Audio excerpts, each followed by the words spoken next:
Venerable Bhikkhu Panikkara, age 44, also known as Thich Tuesday Nyan, is the leading monk of the Walk for Peace pilgrimage. He is internationally recognized for guiding long-distance meditative journeys dedicated to mindfulness, compassion, and unity. Through walking meditation, rather than speeches or slogans, he shows that peace must be lived step by step before it can be shared with the world.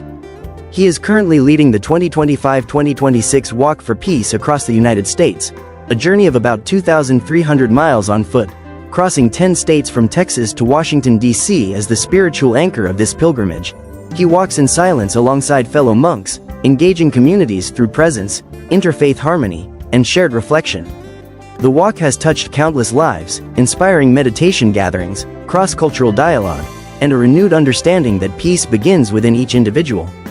Before this American journey, Venerable Panikkara led a deeply transformative 112-day walk for peace in India.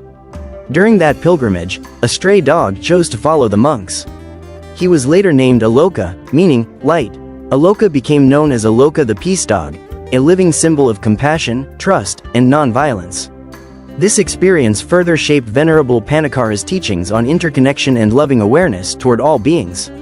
Behind these pilgrimages lies a remarkable personal transformation. Once a Motorola engineer and a graduate of the University of Texas at Arlington, he left corporate life to embrace the Theravada monastic path. Now based at Hong Dao Temple in Fort Worth, Texas, he is known for his calm, steady presence and his consistent message. Peace is not demanded from the world. It is cultivated within, and offered outward through mindful living, compassionate action, and humility. In recent days, Venerable Bhikkhu Panikkara has been physically unwell and now walks at a gentler pace, toward the end of the line. He is under attentive medical care, receiving treatments including IV fluids and antibiotics.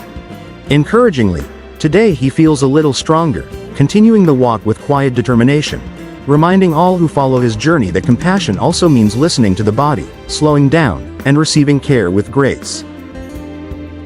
In a world where conflict grows louder every day, something quiet, yet powerful, is happening.